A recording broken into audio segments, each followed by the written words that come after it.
गर्मियों की तपिश ने जंगल को सख्त रूप से घेर लिया था। एक प्राचीन वन में जहां हरे भरे पेड़ पौधे कभी हरे भरे थे, अब सूखा और दरारों से भरी जमीन थी। जंगल का एक बड़ा परिवार जो सैकड़ों हाथियों का था, जल संकट का सामना कर रहा था। यह कहानी उन 30 हाथियों की है जो पानी के बिना अपने जीवन की अंतिम लड़ाई लड़े। प्रस्तावना: रात के समय जब जंगल की गर्मी का तापमान थोड़ा ठंडा होता है, हाथियों का एक बड़ा दल पानी की खोज में निकल पड़ा। हाथी, जिनकी आंखों में अनिश्चितता और चिंता साफ दिख रही थी, बहुत ही थकावट महसूस कर रहे थे। उनका सबसे बड़ा नेता, वृद्ध और अनुभवशील हाथी भुवन, ने अपने दल को आगे बढ़ने का आदेश दिया। हाथियों की संघर्ष: भुवन ने अपने दल को बताया कि वह एक पुराने जलाशय की ओर जा रहे हैं, जिसे वे एक बार बहुत पहले इस्तेमाल करते थे। सभी हाथी उसकी बातों पर विश्वास करते हुए चलने लगे। उनके कदम भारी थे और उनकी आंखों में प्यास की झलक साफ दिख रही थी। छोटी-छोटी नदियां और कुएं सूख चुके थे। जंगल की गर्मी और धूल भरी हवा ने सभी हाथियों को थका दिया था। बच्चे हाथियों की हालत और भी खराब थी। कई बार उनके माता-पिता ने उन्हें पीठ पर बैठाया ताकि वे कम थकें, लेकिन उनकी स्थिति में कोई सुधार नहीं हुआ। सभी हाथियों के मन में पानी की तलाश में अज्ञात डर बढ़ रहा था। भुवन की चिंता: भुवन ने देखा कि उसके दल की स्थिति लगातार बिगड़ रही थी। उसने सोचा कि यदि वे जल्दी पानी नहीं पाते, तो बहुत से हाथियों को जान गंवानी पड़ेगी। उसने अपने सहयोगियों से बातचीत की और तय किया कि वे जलाशय तक जल्दी पहुंचने के लिए और भी तेजी से चलेंगे।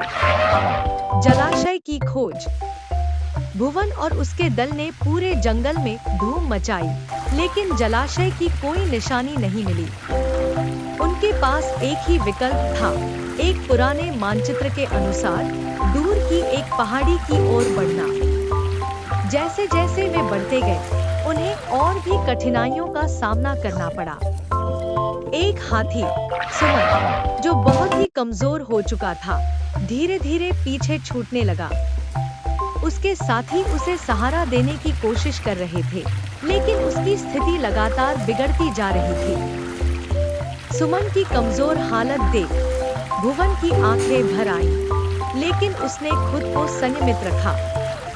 निराशा की लहर: दिन बीतते गए और हाथियों की स्थिति और भी खराब होती गई। थकावट और प्यास के कारण कई हाथी बेहोश हो गए। भुवन ने अपने दल को धैर्य रखने की कोशिश की, लेकिन उसकी खुद की शक्ति भी समाप्त होने लगी। वृद्ध हाथी भुवन ने एक आखिरी बार जलाशय का नक्शा देखा और सोचा कि उनके पास कितना भी कम समय है। उसने सभी को उत्साहित करने की कोशिश की, लेकिन उनका हौसला अब टूट चुका था। अंतिम प्रयास: भुवन ने अपने दल को एक जगह पर आराम करने के लिए कहा और खुद आखिरी बार जलाशय की दिशा में जाने का निर्णय लिया। लेकिन जैसे ही उसने आखिरी बार जलाशय की ओर बढ़ने का प्रयास किया, उसकी आंखों के सामने अंधेरा छा गया। निष्कर्ष: भुवन ने देखा कि जलाशय, जिसे उसने वर्षों पहले देखा था, अब पूरी तरह से सूख चुका था। उसने अपने दल की स्थिति पर विचार किया और महसूस किया कि यह उनका आखिरी दिन है। वह जलाशय के पास बैठ गया और अपनी आखिरी सांसें ली।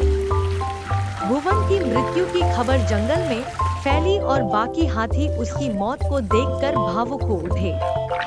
कई हाथी अपने शरीर को मजबूरी से छोड़ने लगे और उसी जगह पर समाप्त हो गए। समाप्ति: भुवन और उसके दल की मृत्यु ने जंगल में एक दुखद स्मृति छोड़ दी। उनके अंतिम दिन की कहानी, जो उनकी प्यास और संघर्ष का प्रतीक थी, जंगल की पिघलती गर्मी और जलवायु परिवर्तन की चेतावनी बन गई। यह कहानी हमें यह सिखाती है कि जलवायु परिवर्तन और प्राकृतिक संसाधनों की कमी का प्रभाव केवल मानवता पर नहीं, बल्कि सभी प्राणियों पर पड़ता है। और यह भी बताती है कि जब प्राकृतिक संसाधन खत्म हो जाते हैं, तो जीवन की अंतिम जंग बहुत ही कठिन होती है।